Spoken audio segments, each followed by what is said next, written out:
Laptop academy के platform पर आप सभी का स्वागत है। लैपटॉप परिवार की ओर से आपको आज पेट स्पेशल में दिया जाएगा बालों से संबंधित महत्वपूर्ण कंटेंट की बालों से संबंधित पेट स्पेशल में कौन से प्रश्न एकदम आने वाले हैं। तो आज हम शुरू करेंगे वन से संबंधित एग्जाम में कौन से प्रश्न। तो सबसे पहले बात करें कि वनों की कृषि को हम क्या कहते हैं। वनों की कृषि को क्या कहा गया है। वनों की कृषि को क्या कहा जाता है। तो पूछा जाए तो सिल्वीकल्चर।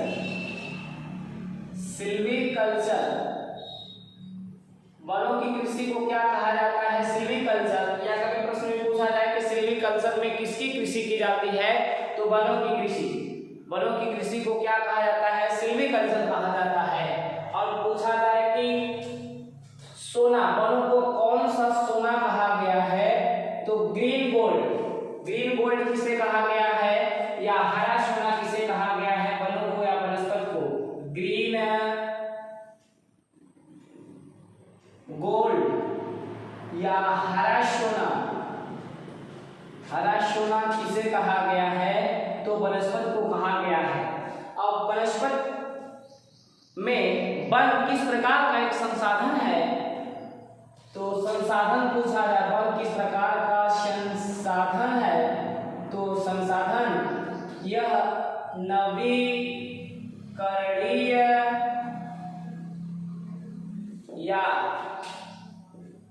गैर परंपरागत या पुनः प्राप्त होने वाला एक प्राकृतिक संसाधन है। यानी वनों का प्रयोग बार बार करने पर ये कभी समाप्त नहीं होते हैं। इसका प्रयोग बार बार करने पर ये प्रकृति के द्वारा मानव के लिए निःशुल्क उपहार के रूप में दिए जाते हैं। अब इसमें हम बात करते हैं कि भारत में पहली वन नीति कब लागू की गई। तो पहली वन नीति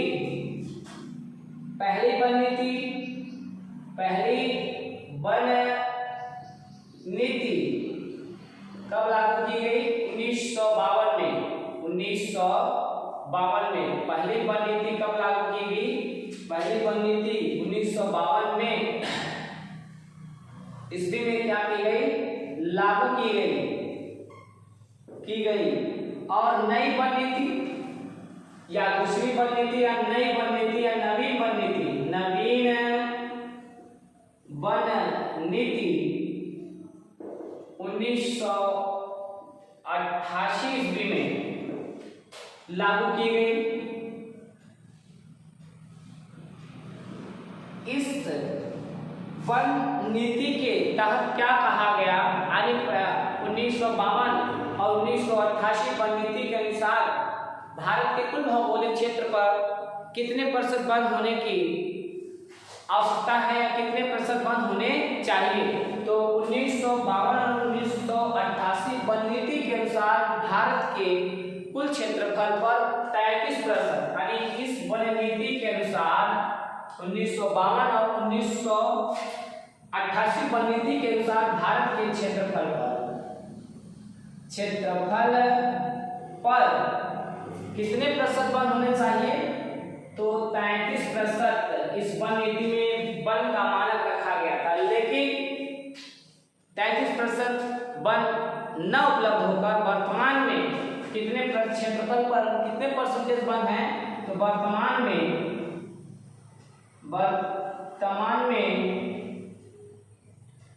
23.54% वन क्या है, उपलब्ध। वन नीति के अनुसार भारत के कुल भौगोलिक क्षेत्र पर कितने प्रतिशत वन होने चाहिए, तो 33% वन होने चाहिए, लेकिन वर्तमान में 33% उपलब्ध न होकर कितने परसेंट मात्रा में उपलब्ध है, तो 23.54% वन उपलब्ध है। भारतीय वन अनुसंधान केंद्र कहाँ है,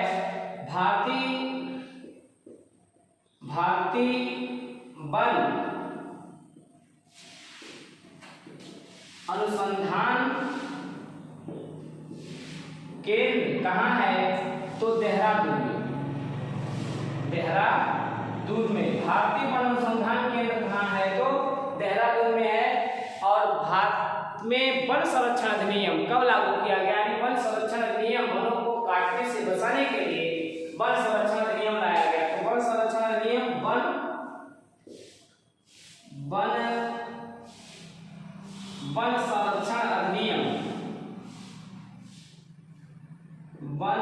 संरक्षण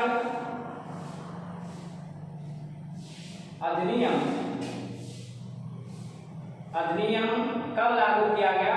तो 1980 ईस्वी में वन संरक्षण अधिनियम लाया गया। इस अधिनियम में कहा गया है कि अब वनों को कोई काटेगा नहीं। अब इसमें अगला प्रश्न पूछा जाए कि वनों से संबंधित कि भारत में वन संरक्षण 1980 में किया गया वन संरक्षण अधिनियम। तो इस वन के तहत भारत के सर्वाधिक किस राज्य में सबसे अधिक मात्रा में वन पाए जाते हैं? तो सर्वाधिक क्षेत्रफल की जब बात करता है कि भारत में सर्वाधिक क्षेत्र में कौन से वन पाए जाते हैं?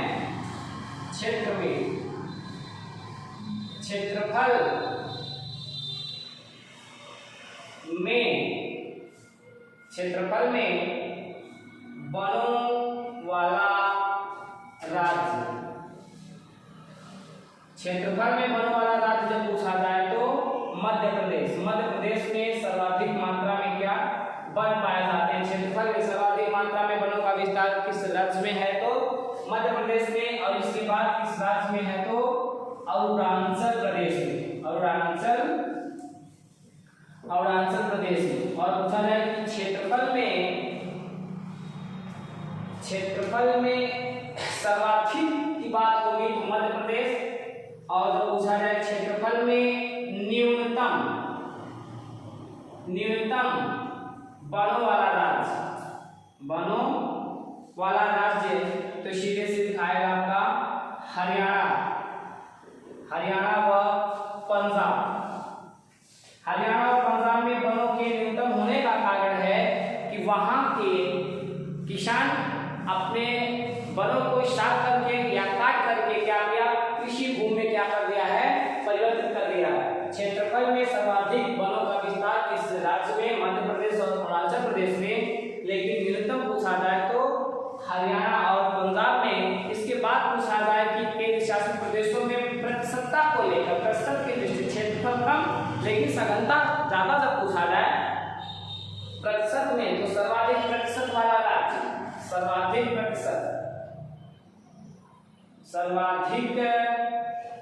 प्रतिशत वनों का सर्वाधिक प्रतिशत वाला राज्य मिजोरम। और सर्वाधिक प्रतिशत वाला केंद्र शासित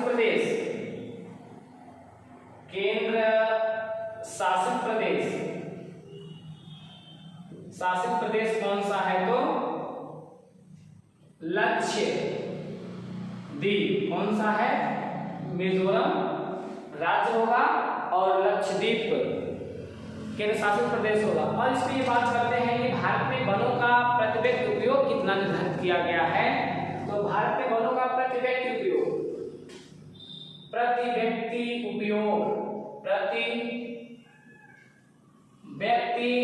उपयोग भारत में वनों का प्रति व्यक्ति उपयोग कितना कहा गया है? तो 0.2 से लेकर 0.1% वनों का उपयोग प्रति व्यक्ति को माना गया या मानक निर्धारित किया गया है। और विश्व स्तर पर इसका मानक कितना निर्धारित किया गया है? ये तो भारत में इतना है। और विश्व स्तर पर पूछा गया विश्व में कितना निर्धारित किया गया? तो 0.6% उपयोग पूरे एक व्यक्ति को विश्व स्तर पर मानक उपयोग माना गया है। फिर पूछा जाता है कि वनों के लिए कौन सा महोत्सव प्रारंभ किया गया? तो वन महोत्सव प्रारंभ किया गया। वन महोत्सव का प्रारंभ हम किस महीने में करते हैं या वन महोत्सव कब मनाया जाता है? वन महोत्सव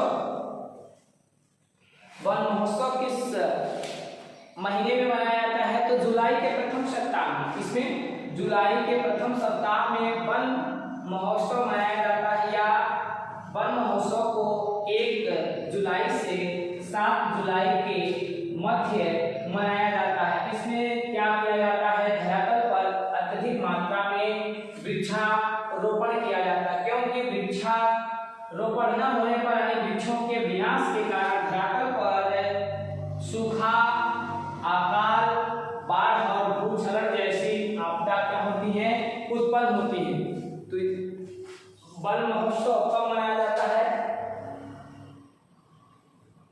वन महोत्सव 1 जुलाई से 7 जुलाई तक, या इसको कह सकते हैं जुलाई के प्रथम सप्ताह में, जुलाई के प्रथम सप्ताह, जुलाई के प्रथम सप्ताह में वन महोत्सव मनाया जाता है। और फिर वन के विनाश से कौन सी आपदा उत्पन्न होती है, या वन के काटने से कौन सी समस्याएं पैदा होती हैं, तो वन विनाश से, वनों के विनाश से, वनों के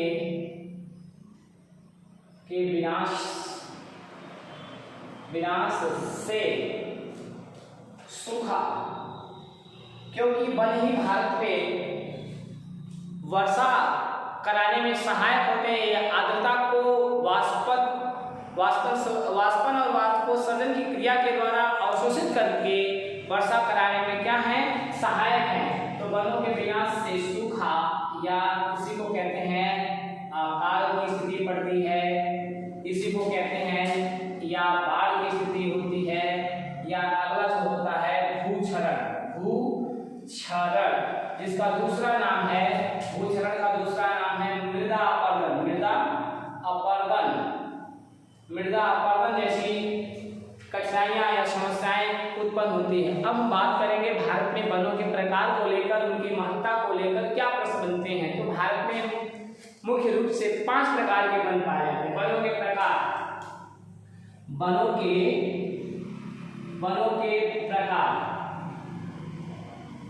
भारत में कुल कितने प्रकार के वन पाए जाते हैं, तो 5 प्रकार के।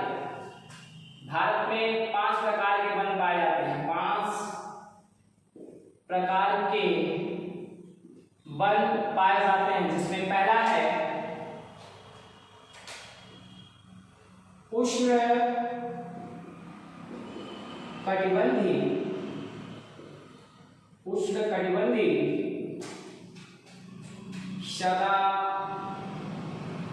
सदाबहार वन, उष्णकटिबंधी सदाबहार वन, या इस वन का दूसरा नाम है उष्णकटिबंधी वर्षा वन। उष्णकटिबंधी वर्षा वन। अब इस वन की क्या विशेषता को एग्जाम में पूछा जा सकता है या पूछा जाता है। तो सबसे पहले भारत में जो भी वन पाए जाते हैं उन वनों की बात करें तो किसी भी स्थान पर वनों के उगने की आदर्श दशा जो होती है तापमान और वर्षा होती है। जो वनों के उगने की स्थिति होती है तापमान व वर्षा के आधार पर ही धरातल पर वनस्पतियां उगती हैं कि जहाँ पर वर्षा अधिक होगी और तापमान अधिक होगा उस तापमान और वर्षा के अनुरूप धरातल पर वनस्पतियां उगती हैं या हमें देखने को मिलती है। तो उष्णकटिबंधीय सदाबहार वन में अगर पूछा जाए कि इस प्रकार के वनों में वर्षा कितनी होती है, उष्णकटिबंधीय सदाबहार वनों में तो 200 सेंटीमीटर से अधिक। अब 200 सेंटीमीटर से अधिक लिखें, चाहे लिखें 200 से 250 या 200 से 300, तो हमसे उससे मतलब नहीं, बस इतना जानना है कि 200 सेंटीमीटर। वर्षा को हमेशा सेंटीमीटर में मापा जाता है।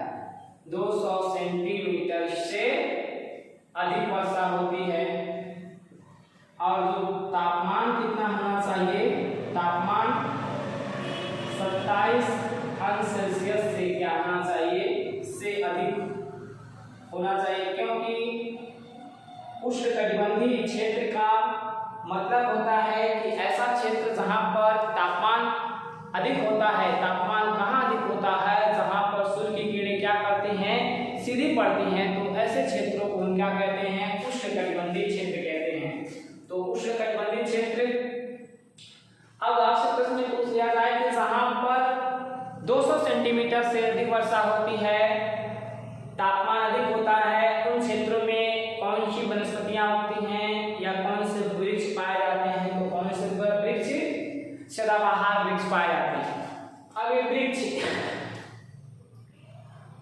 ये वृक्ष कौन कौन से हैं, वृक्ष सदाबहार वृक्ष या वन कौन कौन से हैं। तो जिसमें आपका आता है नारियल,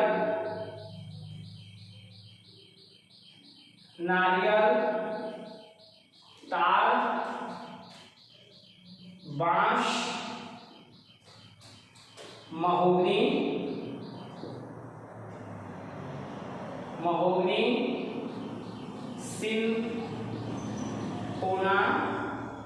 सिनकोना,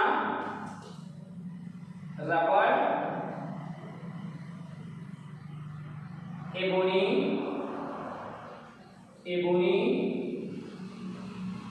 आयरन वुड,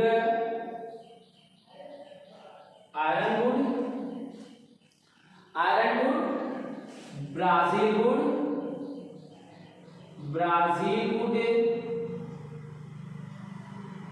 आबनूस,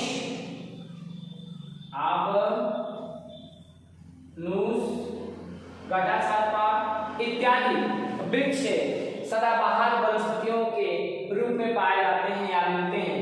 इसमें यह प्रश्न पूछा जाता है कि निम्नलिखित में से, यहाँ से हमारे एग्जाम में क्या प्रश्न बनते हैं कि निम्नलिखित में से कौन सी वनस्पतियां सदाबहार वन के अंतर्गत आती हैं या सदाबहार वन का उदाहरण है, और कौन सी वनस्पतियां सदाबहार वन का उदाहरण नहीं। यहाँ से प्रश्न पूछा जाता है कि निम्नलिखित में से कौन से वृक्ष सदाबहार वन के उदाहरण है और कौन से सदाबहार वन के उदाहरण नहीं है। सदाबहार वन का मतलब होता है कि ऐसे वृक्ष जो कभी अपनी पत्तियां नहीं गिराते हैं, ऐसे वृक्षों को हम क्या कहते हैं, सदाबहार वन कहते हैं। सदा का मतलब होता है हमेशा हरा भरा रहने वाला ऐसा वृक्ष जिसकी पत्तियां हमेशा वर्ष भर या साल भर एकदम भरी रहती हैं, उसे हम क्या कहते हैं, सदाबहार वन कहते हैं। तो ये प्रश्न यहाँ से बनता है कि कौन सा सदाबहार वन का उदाहरण है या कौन सा सदाबहार वन का उदाहरण नहीं। अब इसमें पूछा जाए कि सदाबहार वनों में कौन से वृक्ष या वन का उपयोग मलेरिया की दवा के रूप में किया जाता है। तो ये सिंकोना का वृक्ष, इसका सिंकोना का वृक्ष, ये जो सिंकोना के वृक्ष के छाल से पुनैना तैयार की जाती है और पुनैना से किसकी, मलेरिया की दवा,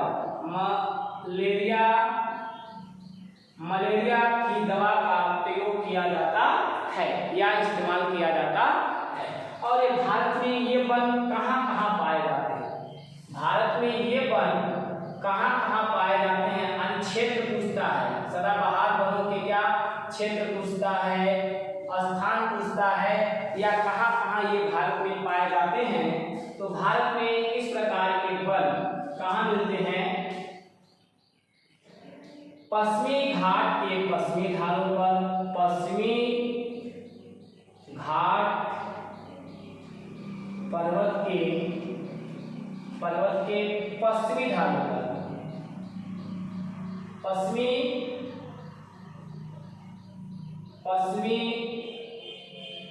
ढालों पर अंडमान निकोबार द्वीप समूह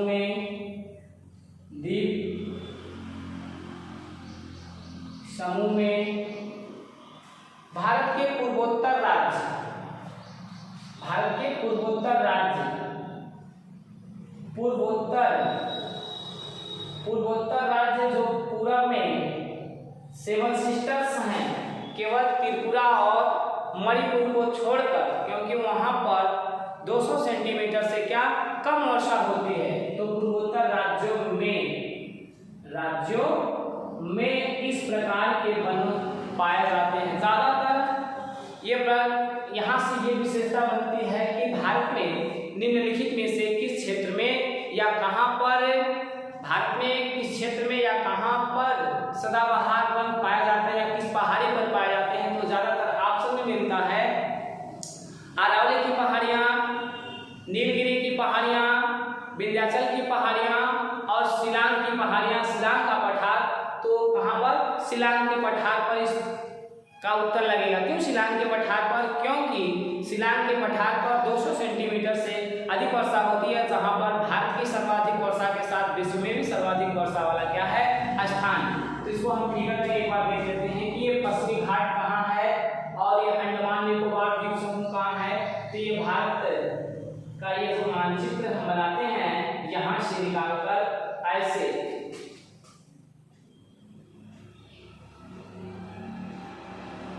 यहाँ जब भारत में हम आएंगे तो ये जो हमारा सह्याद्री या पश्चिमी घाट श्रेणी है, इस श्रेणी को पश्चिमी घाट या ये जो श्रेणियां बनती हैं, ये पश्चिमी वाला भाग, ये जो पश्चिमी भारत के जो पश्चिम में पश्चिमी घाट पर्वत है, इस पश्चिमी घाट के पश्चिम वाले ढाल पर, इस वाले ढाल पर 200 सेंटीमीटर से अधिक वर्षा होती है। इस कारण यहाँ पर सदाबहार वन उगते हैं और भारत के ये अंडमान निकोबार द्वीप समूह, अंडमान निकोबार द्वीप समूह में भी 200 सेंटीमीटर से अधिक वर्षा होती है। तो इस अंडमान निकोबार द्वीप समूह में पश्चिमी घाट में, और ये जो 7 सिस्टर्स हैं, ये वाला मेघालय, ये जो मेघालय है और अरुणाचल प्रदेश, जो 7 सिस्टर वाले राज्य हैं, इन राज्यों में भी सदाबहार वनस्पतियां उगती हैं। अब बात करते हैं कि इनकी विशेषता को लेकर क्या एग्जाम में प्रश्न बनते हैं। विशेषता, सदाबहार वनों की विशेषता को लेकर क्या प्रश्न बनते हैं। तो सबसे पहली विशेषता बनती है कि भारत में सर्वाधिक जैव विविधता किस प्रकार के वनों में पाई जाती है, या विश्व में सर्वाधिक जैव विविधता किस प्रकार के वनों में पाई जाती है। तो सदाबहार में सर्वाधिक जैव विविधता, सर्वाधिक जैव विविधता सर्वाधिक जैव विविधता कहाँ पाई जाती है, किस प्रकार के वनों में। तो सदाबहार या उष्णकटिबंधीय वर्षा वन में पाई जाती है, क्योंकि अधिक वर्षा के कारण ये क्षेत्र दलदली हो जाता है, यहाँ पर जीवों के रहने के अनुकूल होते हैं और यहाँ पर जीवों की भिन्न भिन्न प्रजातियां, हजारों संख्या में जीव यहाँ क्या करते हैं, निवास करते हैं। अगर पूछा जाए विश्व की लगभग कितनी % जैव विविधता इस प्रकार के वनों में पाई जाती है, तो 90% या 90% जैव विविधता भारत के साथ पूरे विश्व की जैव विविधता इसी प्रकार के वनों में पाई जाती है। 90% जैव विविधता इस प्रकार के वनों में, सदाबहार वनों में पाई जाती है। और इस प्रकार के वनों का उपयोग औद्योगिक दृष्टि से नहीं होता है, क्योंकि इन वृक्षों की लताएं एक दूसरे से लिपटी रहती हैं। जैसे वृक्ष होते हैं, इन वृक्षों में ऐसे जो लताएं होती हैं, वृक्षों की लताएं एक दूसरे से ऐसे क्या होती हैं, लिपटी रहती हैं। इस लिपटी रहने के कारण, लताओं के लिपटे रहने के कारण इन वृक्षों का दोहन करना संभव नहीं है और क्षेत्र वर्षा अधिक होने के कारण, दलदली होने के कारण भी विदोहन संभव नहीं है। तो ये प्रश्न यहाँ से भी पूछा जाता है कि जो सदाबहार वनों में जो लताएं लिपटी रहती हैं उसको क्या कहा जाता है। लताओं को, जो लताएं वनों से लिपटी रहती हैं उसको क्या कहते हैं, लताओं जो लिपटी रहती है, लताओं को जो लिपटी रहती है उसको क्या कहते हैं, लियाना कहते हैं। जो लताएं वृक्षों से ऐसे लिपटी रहती हैं इसको क्या कहते हैं, लियाना कहते हैं। लियाना क्या होता है, जो भूमध्य, चाहे विषुवतरेखी चाहे भूमध्यरेखी या 200 सेंटीमीटर से अधिक वर्षा वाले क्षेत्रों में जो सदाबहार वन होते हैं उन पर जो लताएं एक दूसरे से लिपटी रहती हैं उसे हम क्या कहते हैं, लियाना कहते हैं। और अमेरिका के अमेज़न के जंगलों में इससे जो वन पाए जाते हैं उसे सिल्वा कहते हैं या सिल्वास कहते हैं। सेलुलोज कहते हैं। और इसके बाद यहाँ से प्रश्न आता है कि पृथ्वी का फेफड़ा किस प्रकार की वनस्पति को कहा गया है। पृथ्वी का फेफड़ा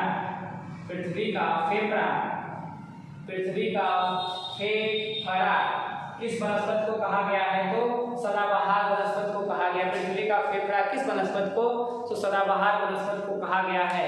अब बात करेंगे कि अगला जो है वन उष्णकटिबंधीय मानसूनी वन। उष्णकटिबंधीय मानसूनी वन से संबंधित हमारे एग्जाम में कौन से प्रश्न बनने वाले हैं या बनने हैं, तो भारत में सर्वाधिक क्षेत्रफल पर किस प्रकार के वनों का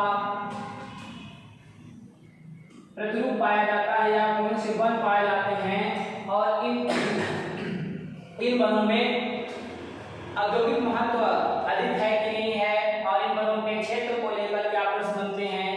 तो अगला हम बात करेंगे भारतीय मानसून के पांच वनों में एक प्रमुख वन जिसका नाम है उष्णकटिबंधीय मानसूनी वन या पर्णपाती या पतझड़ वन।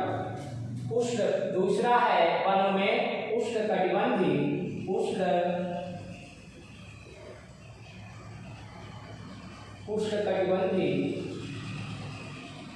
मानसूनी वन या पतझड़ वन या पर्णपाती वन। मानसून का मतलब होता है परिवर्तन या बदलाव। उसी प्रकार से मानसून का अर्थ होता है उलट जाना, बदल जाना, हेर फेर, बदलाव। अब वन के सामने पहले लग गया है मानसून, तो ऐसा वन जिसमें बदलाव हो, लेकिन कैसा बदलाव हो, जो अपनी पत्तियां क्या करता है, गिरा देता है। अब ऐसे वन अपनी पत्तियां क्यों गिरा देते हैं, इसलिए गिरा देते हैं क्योंकि इस प्रकार के वनों में जब ग्रीष्म ऋतु आ जाती है तो शुष्कता को बचाए रखने के लिए, अपने अंदर नमी को बचाए रखने के लिए ये वृक्ष अपनी पत्तियां क्या करते हैं, गिरा देते हैं। तो ये जब गिराते हैं इसी को बदलाव से जोड़कर मानसूनी या पतझड़ या पर्णपाती वन कहा जाता है। तो इसमें हम बात करेंगे मानसूनी वनों में वर्षा कितनी होती है। वर्षा 100 से 200 सेंटीमीटर और तापमान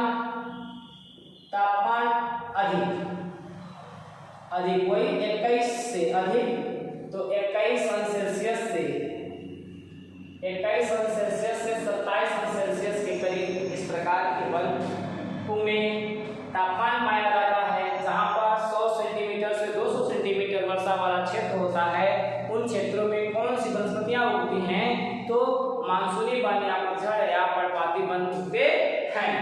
अब बात करेंगे हम इसके वृक्षों को लेकर, इसमें कौन कौन से वृक्ष या वन आते हैं। तो मानसूनी वन में साल, सखुआ, जिसका साल माने सखुआ, कामा, सागौन, शीशम,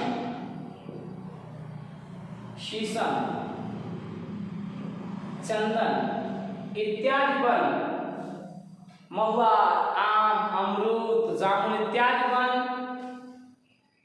मानसूनी वन के उदाहरण हैं। इसमें से पूछा जाए कि सर्वाधिक सागवन के वृक्ष किस राज्य में पाए जाते हैं, तो मध्य प्रदेश में। सर्वाधिक सागवन के वृक्ष किस राज्य में पाए जाते हैं, तो मध्य प्रदेश में सर्वाधिक वृक्ष पाए जाते हैं।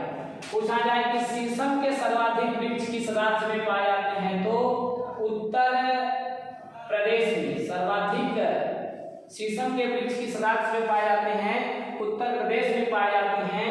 और चंदन के सर्वाधिक वृक्ष किस राज्य में, तो चंदन के पूछा जाए तो सीधे सीधे बताना है कर्नाटक राज्य में। और शहतूत के सर्वाधिक वृक्ष, शहतूत के सर्वाधिक वृक्ष कर्नाटक में। और शहतूत पर रेशम के कीड़े पालकर रेशा प्राप्त करके रेशम तैयार किया जाता है। और इस साल के वृक्ष। अब इसमें बात कर लें कि क्षेत्र या स्थान, तो क्षेत्र में भारत में ये सबसे अधिक क्षेत्रफल पर, तो किस किस राज्यों में? उत्तर प्रदेश,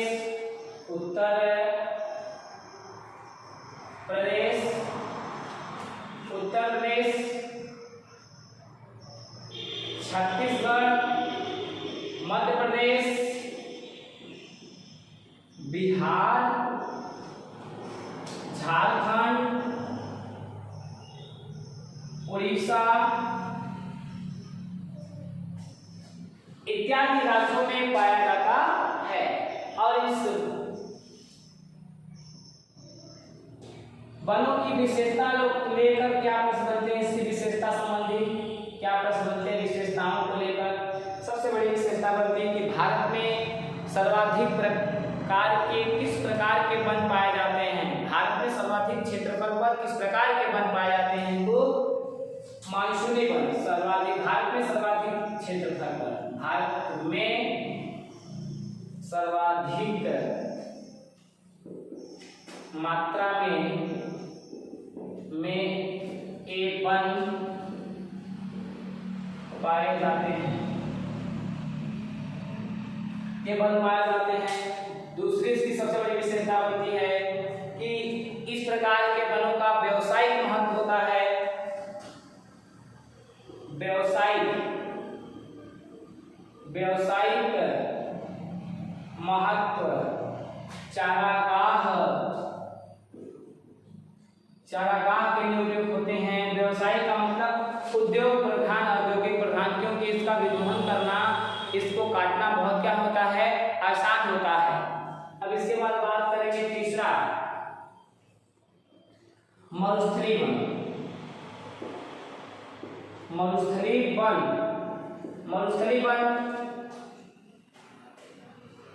मरुस्थलीय वन क्या होता है कि जहां पर 25 सेंटीमीटर से कम वर्षा होती है, 25 सेंटीमीटर से कम, जहां पर 25 सेमी से कम वर्षा वाले क्षेत्रों में उगती है। और तापमान क्या होता है? अधिक होगा। तापमान ऐसे क्षेत्रों का अधिक होता है। क्यों अधिक होता है? क्योंकि जब ये रेगिस्तानी क्षेत्र होता है, बालू वाला क्षेत्र होता है, तो बालू के कण दूर दूर होने के कारण सूर्य की जो किरणें होती हैं, इस किरणों के द्वारा इसके अंदर तक सौरिक प्रवेश किया जाता है। इस सौरिक प्रवेश के कारण तापमान क्या होता है? अधिक हो जाता है। तो इस प्रकार के वन कौन कौन से हैं? ये वृक्ष कौन कौन से हैं? मरुस्थलीय वन के वृक्ष कौन कौन से हैं? तो कैक्टस,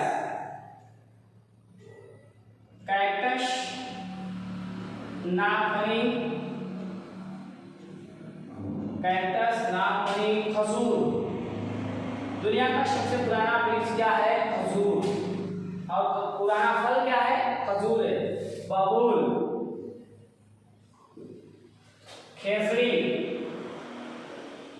रेगिस्तान का सबसे प्रमुख वृक्ष क्या होता है? खेजड़ी होता है। और ये खेजड़ी राजस्थान राज्य का राजकीय वृक्ष भी है। खजूर दुनिया का सबसे पुराना वृक्ष है और पुराना फल भी होगा। और खेजड़ी राजस्थान का राजकीय वृक्ष है। और फिर इसके बाद करी। ये मरुस्थलीय वन के प्रमुख क्या हैं? उदाहरण, ये वन भारत में कहाँ कहाँ मिलते हैं, किन किन क्षेत्रों में पाए जाते हैं? तो ये वन भारत में कहाँ कहाँ मिलते हैं? तो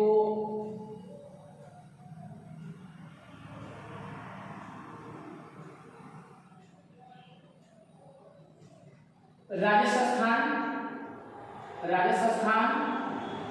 ये वन राजस्थान में मिलते हैं, गुजरात में मिलते हैं, उत्तर प्रदेश का दक्षिण पश्चिमी भाग है और कर्नाटक के भीतरी भागों में इस प्रकार के वन हम क्या करते हैं? देखने को मिलते हैं। मरुस्थलीय वन भारत में कहाँ कहाँ मिलते हैं? तो राजस्थान में मिलते हैं, गुजरात में मिलते हैं, कर्नाटक के भीतरी भागों में जो वृष्टि छाया प्रदेश है। क्यों वृष्टि छाया?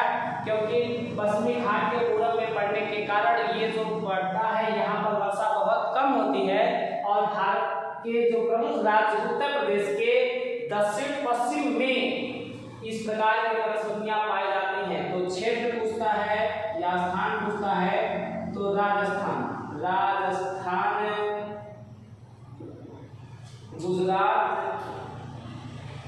गुजरात, राजस्थान, गुजरात, दक्षिण, पश्चिम,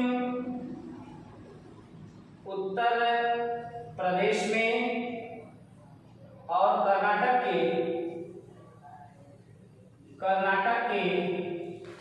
के भीतरी भागों में जो वृक्ष छाया प्रदेश है, जहां पर वर्षा कम होती है, भागों में ये वन पाए जाते हैं। इनकी महत्ता क्या है? मरुस्थलीय वनों की सबसे बड़ी महत्ता होती है या विशेषता क्या होती है? विशेषता को लेकर के आप समझिएगा। पहले विशेषता कि मरुस्थल में उगने वाले वनस्पति को क्या कहा जाता है, या जो मरुस्थल में वृक्ष उगते हैं उसको क्या कहते हैं? तो मरुस्थल में उगने वाले वृक्ष को, मरुस्थल में उगने वाली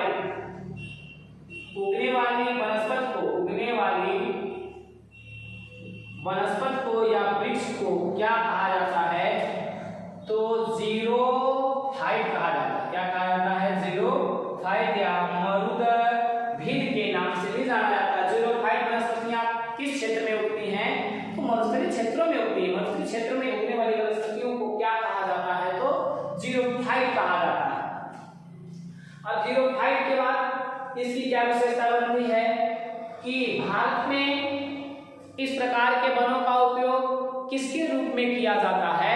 तो ईंधन के रूप में। किसके रूप में? इसका उपयोग किसके रूप में? इसका प्रयोग किसके रूप में होता है? तो ईंधन के रूप में किया जाता है। किसके रूप में? ईंधन यानी जलावन लकड़ी के रूप में, ईंधन के रूप में इस प्रकार के वनों का उपयोग होता है या किया जाता है। फिर अपनी बात कर लें, इस प्रकार के वनों में पत्तियों के स्थान पर क्या होते हैं? कांटे होते हैं। क्यों कांटे होते हैं? क्योंकि अगर पत्तियां होंगी तो वाष्पन और वाष्पोत्सर्जन की क्रिया होगी, जो भी नमी है वो समाप्त हो जाएगी। तो इसके लिए पत्तियों के स्थान पर क्या, पत्ती के जगह क्या होते हैं? यहाँ पर इस प्रकार की वनस्पतियों में कांटे पाए जाते हैं। प्रश्न पूछा जाता है कि निम्नलिखित प्रकार में से किस प्रकार के वृक्षों में पत्तियों के स्थान पर कांटे पाए जाते हैं? तो किस प्रकार के वृक्षों में? मरुस्थलीय वृक्षों में कांटे पाए जाते हैं पत्तियों के स्थान पर। अगला हम बात करेंगे इसमें जो तीसरा प्रमुख वन है। तीसरा वन कौन सा है?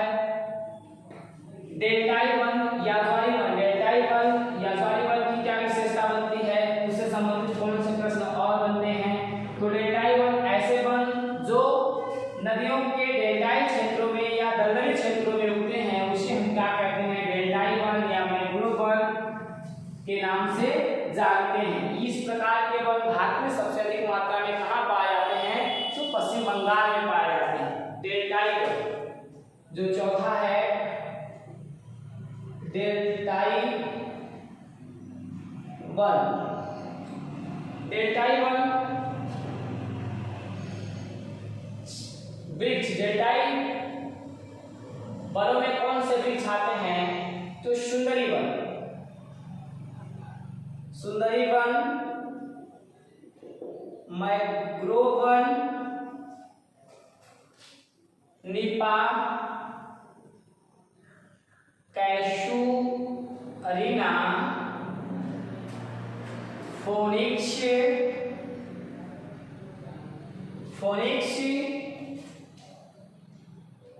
नारियल, तार इत्यादि वृक्ष पाए जाते हैं। इन वनों के क्षेत्र पूछा जाए कि कहाँ मिलते हैं क्षेत्र, तो सबसे ज्यादा भारत के मात्र एक राज्य जिसका नाम है पश्चिम बंगाल में। पश्चिम बंगाल में भारत में सबसे अधिक मात्रा में इस प्रकार के वृक्ष कहाँ पाए जाते हैं? तो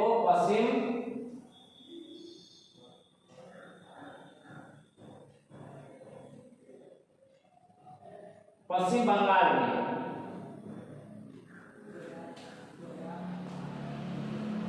ये आपका ये जो राज्य क्षेत्र है, इस राज्य क्षेत्र का नाम है पश्चिम बंगाल और ये बांग्लादेश। ये कौन सा है? पश्चिम बंगाल है और ये बांग्लादेश। और ये जो गंगा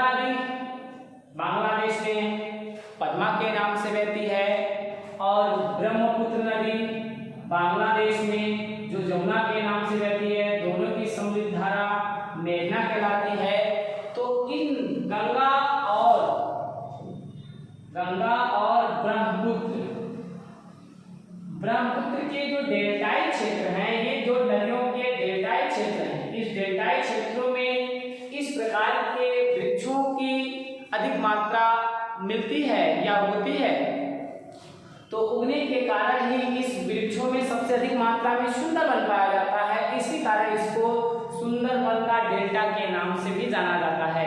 तो भारत में सुंदरवन या मैंग्रोव वन दो बहुत ही इंपॉर्टेंट है, दो ये बहुत इंपॉर्टेंट है। डेल्टाई वन में कहाँ पाए जाते हैं? तो सबसे अधिक मात्रा में पश्चिम बंगाल राज्य में पाए जाते हैं। कहाँ पर? ये पश्चिम बंगाल में, पश्चिम बंगाल राज्य में पाए जाते हैं।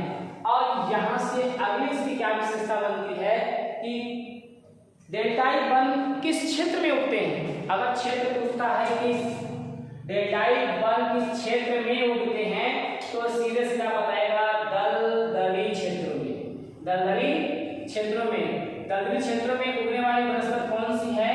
तो ये मैंग्रोव है, सुंदरवन, ये डेल्टाई वन किसमें? दलदली क्षेत्रों में ही उगते हैं। और यहाँ से प्रश्न पूछा जाए कि सुंदरी वन की और क्या विशेषता है कि भारत के किस वन को विश्व विरासत की सूची में सम्मिलित किया गया है? तो सुंदरी वन को विश्व विरासत सूची में या श्रेणी में सम्मिलित किया गया। विश्व विरासत सूची में सूचीबद्ध किया गया है। और ये मैंग्रोव वन को क्या कहा जाता है?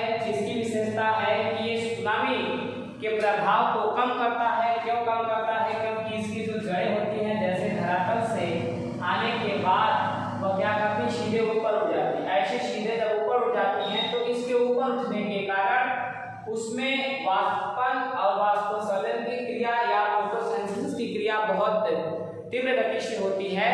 अब इसके कारण इसे पृथ्वी का क्या कहा जाता है? किडनी। पृथ्वी का किडनी या गुर्दा किस वनस्पति को कहा जाता है? तो मैंग्रोव वनस्पति को पृथ्वी का किडनी या गुर्दा कहा जाता है। और सुनामी के प्रभाव को या सुनामी जैसी आपदा को रोकता है। सुनामी जैसी आपदा को कौन रोकता है? आपदा को कौन रोकता है? तो एक प्रकार के वन होते हैं। क्यों? क्योंकि यहाँ जब पाए जाएंगे कि ये सुनामी की लहरें आती हैं उसके वेग को ये जड़ें क्या कर देती हैं? कम कर देती हैं। इस वनों का उपयोग इसमें किया जाता है। वनों का उपयोग या विशेषता से क्या प्रश्न बनते हैं? तो नाव बनाने में। किसमें? नाव बनाने में इसका हम क्या करते हैं? उपयोग करते हैं। किस प्रकार के वृक्षों का उपयोग नाव बनाने में किया जाता है? अब आप बात करेंगे पर्वतीय वन। कौन से वन? पर्वतीय वन।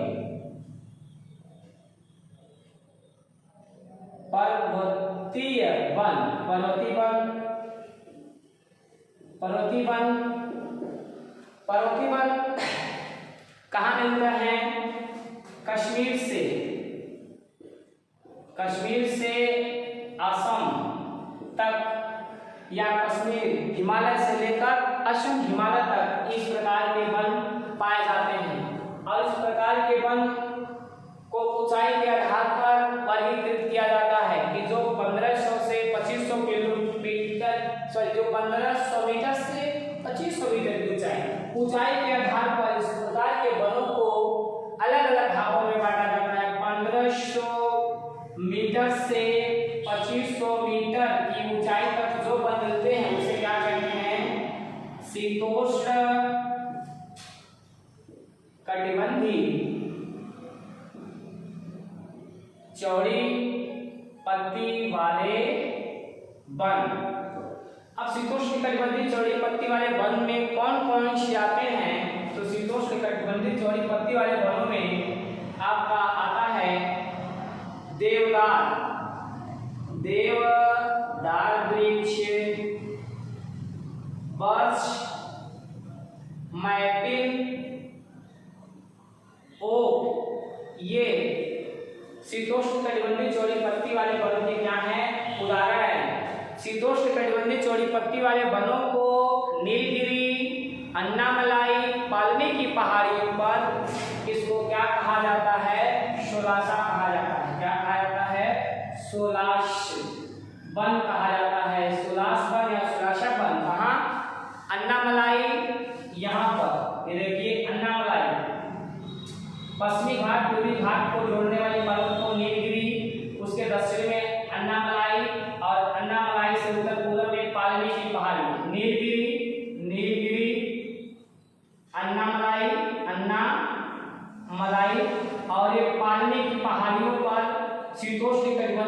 उत्पत्ति वाले वनों को क्या कहा जाता है? तो सोलासा कहा जाता है। सोलासा कहाँ मिलते हैं भारत में?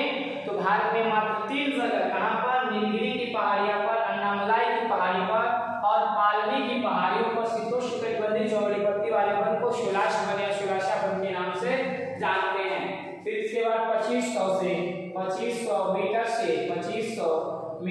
4500 मीटर की ऊंचाई पर मिलने वाले वनों को क्या कहा गया है? कोणधारी या संकुल वन कहा गया है। और इस प्रकार के वनों में कौन कौन से वृक्ष आते हैं? तो इस प्रकार के वनों में स्प्रूस, फर, सीडर, पाइन,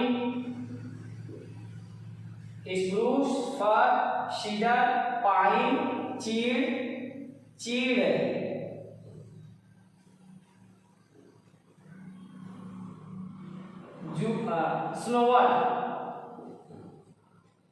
स्नोवर इत्यादि वृक्ष कोणधारी और संकुलधारी वृक्ष के उदाहरण है। अब इसके बाद 4500 मीटर से 4800 मीटर की ऊंचाई पर जो वन पाए जाते हैं उसको क्या कहते हैं?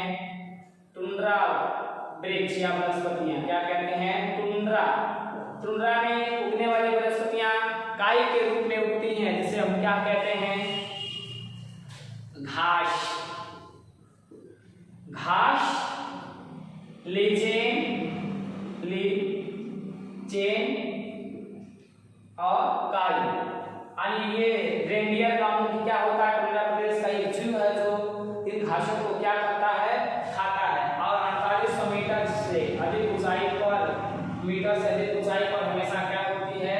बर्फ छाई रहती है। तो भारत में ये 5 प्रकार के वन पाए जाते हैं और इन वनों से संबंधित ये सभी प्रश्न आपको इस वीडियो के माध्यम से दिया गया। अगर ये वीडियो आपको पसंद आए तो इसको शेयर, सब्सक्राइब, लाइक जरूर, कमेंट जरूर करिएगा। और तब तक के लिए आप लोग हमारे साथ बने रहिए। कल हम आपको लेकर आएंगे इससे पेट स्टेशन में संबंधित खनिज से संबंधित कौन से प्रश्न आपके एग्जाम में आने वाले खनिजों की बात अगली वीडियो में बात करेंगे। तो लाइव क्राफ्ट एकेडमी के परिवार की ओर से आप सभी पेट अभ्यर्थियों को नमस्कार।